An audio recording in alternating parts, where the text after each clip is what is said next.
Hey there, guys. So, a simple question that I get a fair bit as well is how many grams of protein should you aim for each day? Now, that number is going to be heavily dependent upon, your body weight and the goals that you're trying to achieve. Now, mind you, I'm 110 kilos, so for me, I just aim for a minimum of 200 grams of protein a day.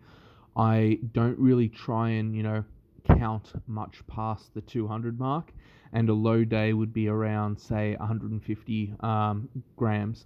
Higher days, could go well up towards the 300 mark, but, that isn't common, and that would generally be due to something a little bit different. Like I might have gone out for dinner and had, a 500-gram steak or had ribs or something of that manner, because like red meat is roughly, 20 grams of protein per 100 grams. So 500 gram steak, there's, 100 grams done and dusted. And then the high protein milk, which is, 60 grams for the liter. I'm already at, 160, and I hadn't, tried counting anything else during the day.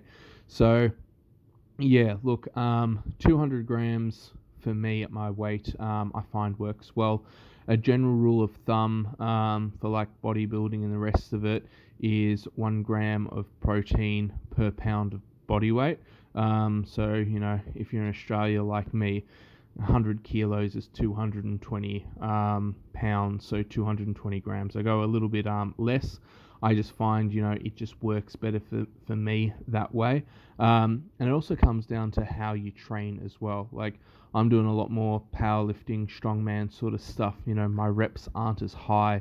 There's a lot more tax on like the nervous system as opposed to, say, bodybuilding, where you're doing a higher number of sets and reps, and your training goal is very different. Bodybuilding, you're trying to put on as much mass as possible, versus, strongman and powerlifting, you're trying to get as strong as possible. So the demands on the body are less.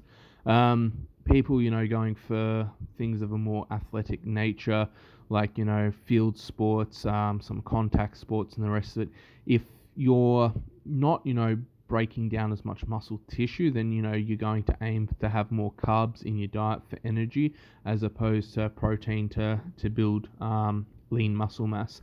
But at the same time, you still need some for recovery. Diet, on the other hand, if you're dieting down, you want to keep more, general protein levels or intake a bit higher.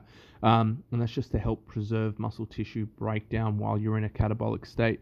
Now, obviously, if you go too high with, protein, you're going to end up sick. You still need, a balanced amount of carbs and fats, essentially, more, fats to protein.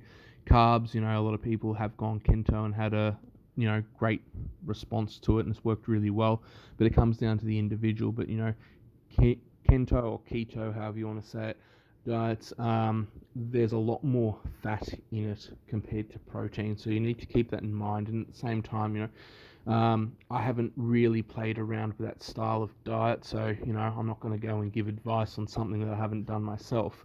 But yeah, for me, diet wise, I just find keeping the protein levels, relatively the same as if I was training. I just drop my carb levels, and I'm not trying to do anything crazy in that period of time. The only exception would be if I was, say, fasting, and then, I might not eat for 24 hours, and then afterwards, first meal I have is a higher protein meal, simply because, you fast for 24 hours.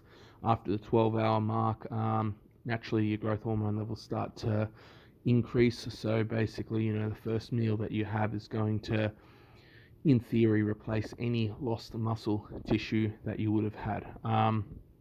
So yeah, I just have a higher protein meal then. But as I said, 200 grams of protein for me works really well. That's what I aim for. Sets and reps for me in a training session isn't anything crazy. So yeah, I try and keep that in, consideration as well. If I'm bulking, then yeah, I'll try and hit more that 250 gram a day mark, and that's simply because I want my calories to be coming from, a good source. So I'm going to lean, heavily on some of the red meats, mince, stuff like that, because I just find it goes down well. I can eat a fair bit of it, and it's quite calorie dense. And the same with like dairy. There's just a lot of protein in general, as long as you just stay away from, just cream. I mean, there's nothing wrong with it, but I mean, there's no protein in it. If you're going on one of those keto diets, and you're going to add that in, quite regularly for coffees and things like that, there's no problem.